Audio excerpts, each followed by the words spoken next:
What is your overall assessment of athletes dying? What is your relationship with that? Because I have a very specific compartmentalized view of all that, and it may seem sociopathic on some level. Well, I can imagine what you're about to say, and I don't know that I would push back on it. Look, let's take a step back and think about things, right? You alluded to this earlier. There's something about James Dean and Marilyn Monroe and JFK that, creates a legend status in them. And part of it is like they died in their prime and they were at the peak. And we never saw them get old. We never saw them decline. They didn't have to adjust to a non-exciting life. That's right. They didn't have to fight. And Senna was truly at his best. So he died at the third race into the 94 season. Most observers, myself included, would say Senna peaked in 93. Like his best season, even though he didn't win the championship in 93, he was in a very inferior car, still managed to win 5 races and give us some of the most heroic performances we've ever seen, including Donington.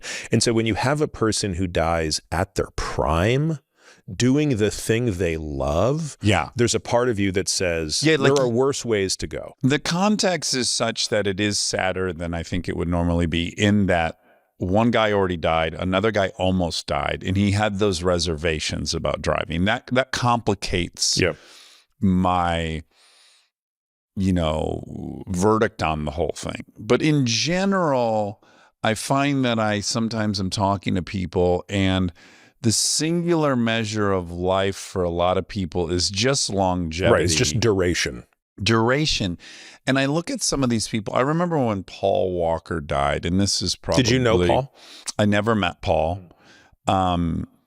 Shockingly, because we were it's amazing given your intersecting overall, car culture-y stuff. It seems like I would have, and I have friends that were friends with him and adored him. But when he died, obviously it's super sad. But there was some part of my brain that was like, if you were to have measured somehow the amount of experience he had on planet Earth in that period, I would argue very, very few people had lived a bigger life or more of a life, or had traveled more and met more people and had more experiences and had more heightened everything. So, what I would not want is a very boring, subtle existence with no mountains and valleys for 130 years. That just doesn't appeal to me at all. And then I also am not overly saccharine about death in general, in that I always remind myself, it's sad for the people left behind. It's not, if I believed in a higher power and stuff, maybe I would have a different view. But for me, it's like, you're alive and then you're not, and you don't know you're not. So there's no period of being sad that you're no longer alive.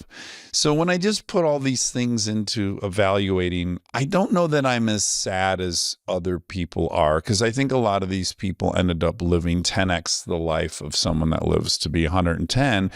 And then if you presented me with the options, if I live like Senna to 34, or I live like some of my neighbors growing up to 105, I would pick Senna's. I think I would. And I engage in a lot of behaviors that are dangerous and people scratch their head at. And I just feel like this is the only version I want of it. So whatever the consequences, I am knowledgeable of it. I accept it. Obviously, a family complicates that.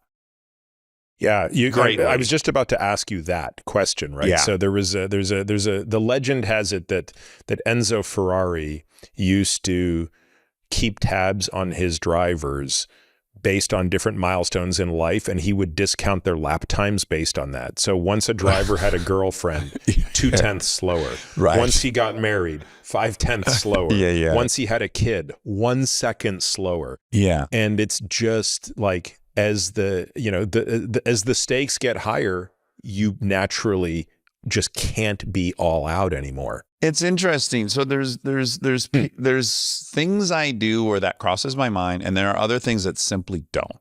And I think I think maybe from years of being an addict, my compartmentalization is very strong, psychopathically strong. So I can be doing one thing as like, I can rule out the whole rest of the world if I choose to. So when I'm driving on the 405 in Los Angeles on my multistrada and I'm lane splitting and I'm fucking flying like I did when I was a motorcycle messenger, those times I go, slow down. I want your little girls to have a dad for as long as they can.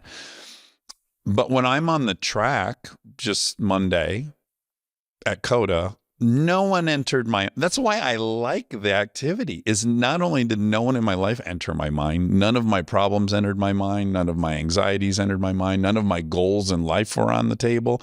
It's turn to turn, turn to turn, present, present, present, present. And in the present, it's just me and the motorcycle and the track.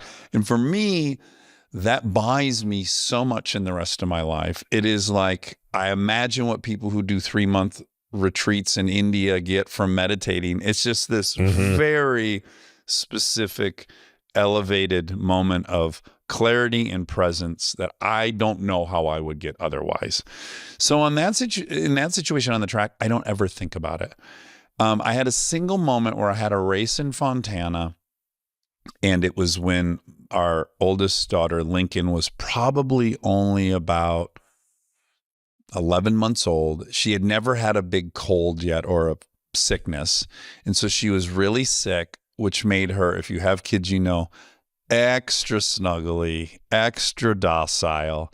And I remember like picking her up out of the crib and I was holding her and she was so snuggly.